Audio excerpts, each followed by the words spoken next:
brain really feels weird.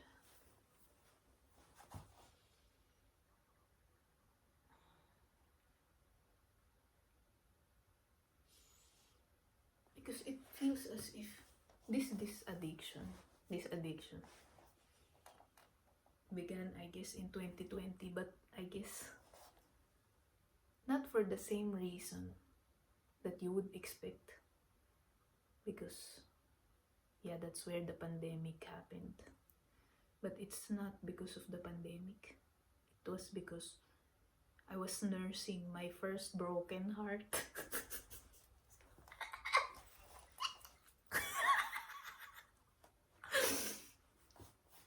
I was nursing my first broken heart. And it didn't just break once. It didn't just break twice. Certainly, it didn't even break just thrice. It broke too many times. I lost count. And because of the same person. And it's not even his fault. It was my fault because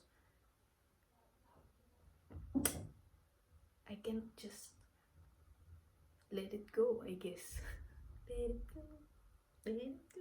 I didn't manage to let it go as fast as I should have.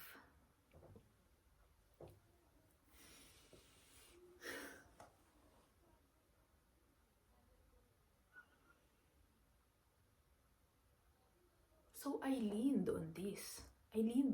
Because when the person and I were still involved,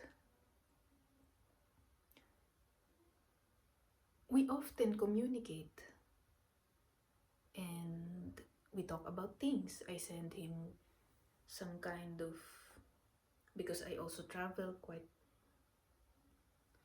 not very frequent, but a lot, within and outside. Not that specific, but before the pandemic happened. So I send him whatever it is that I find interesting in my travels. I take a picture or I send it to him, or just some random, I don't know, selfie that looks like I'm some gremlin. I'm just, and then I'll send it to him.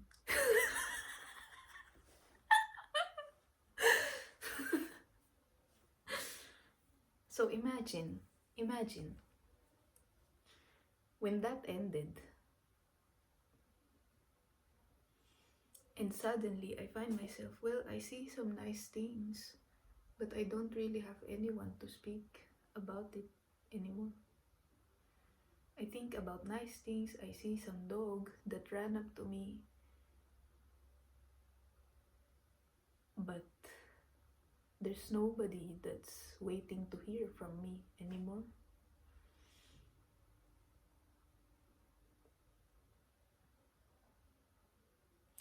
So that's when I started posting often. I guess habit also.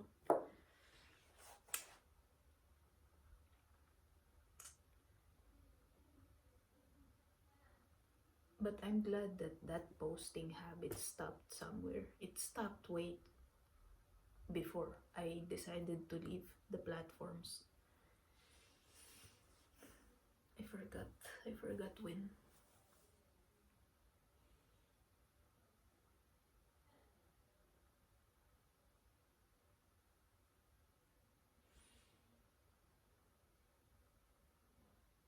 But yeah, I guess I can tell you more on what's outside of the addiction. How it feels to liberate the self from where it's leaning from. Sorry.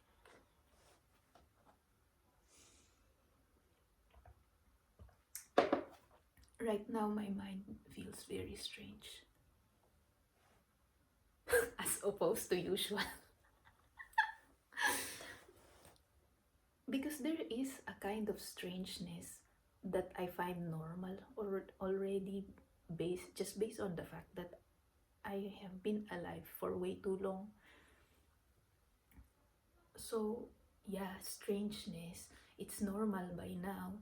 But then there's this foreign blend of strangeness that got introduced in my brain in the past few days.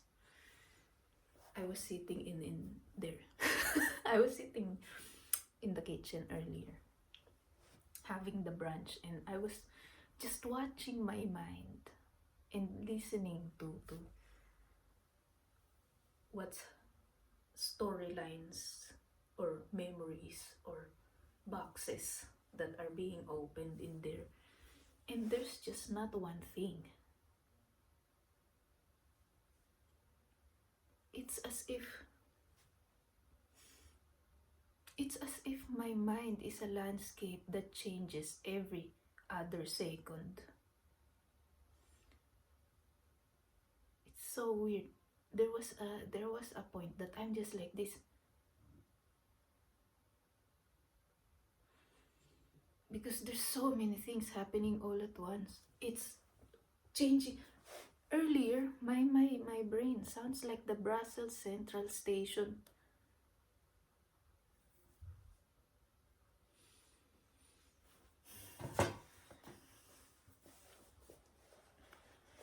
Because I'm not sure if I have told you, I used to live in Belgium, not in Brussels, but some in Ghent. But then my brain earlier just randomly said the easy train. Now I cannot recall it.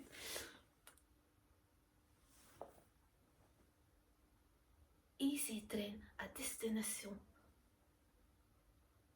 Something like that. The Naarden-Boezem, which is in Netherlands.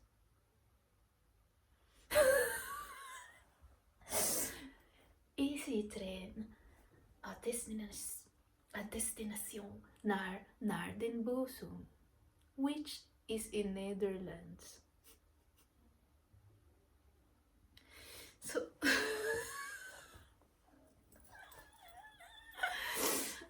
this is I guess the most interesting state my brain has ever been in quite a while. Because I guess now that I am trying to think why this is what the social media does to the brain. Since it's just one thing on your hands, it kind of consumes all your attention. It's kind of like the horse. Just one thing. Fixating on one thing. This, if you had this much sort of, if you can focus, if your brain has the ability, for example, to focus in five different ways at the same time, and you put a device in front of it, it will go from this to this, and it will just be one sort of single focus. But since I'm a curious rat that's like, what if I remove this device? I wonder what would happen to my brain. That will be the exploration. So I removed, I deactivated, I walked away. So this thing expanded and grew more tentacles. The tentacles that I didn't even know that exist suddenly felt like the light spread from here. It expanded,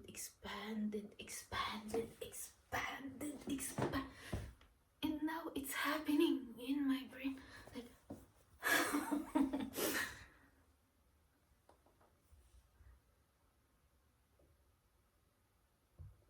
and they're mixing. And one idea that played earlier in my brain was that there's always this mature side of me that's always present, always present. And a lot of the times, it wins when I allow it. A lot of the times, it wins. And earlier, it said to me, well, you have grown a Stockholm syndrome towards your wheelchair. For 4 years, you were in your wheelchair. You stopped needing it, and then you stayed there. Because, oh, this is such a nice wheelchair. Look at the features.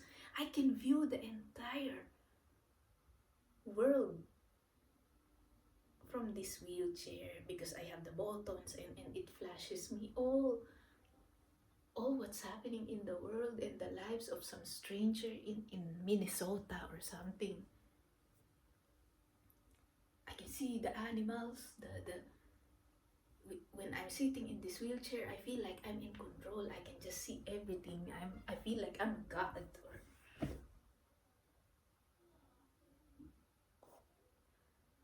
I can see that now that I'm away.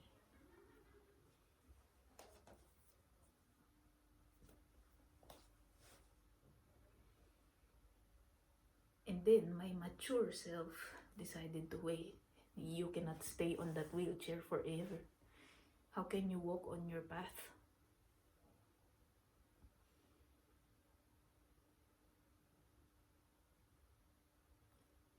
So this mature self kicked my rear off of the off of the wheelchair and took it.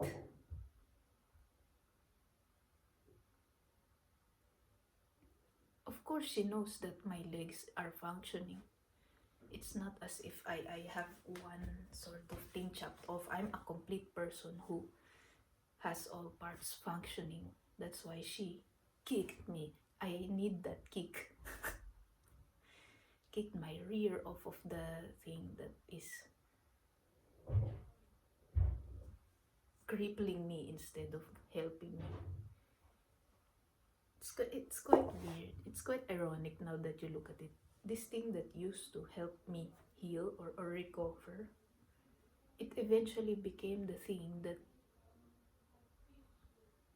crippled me.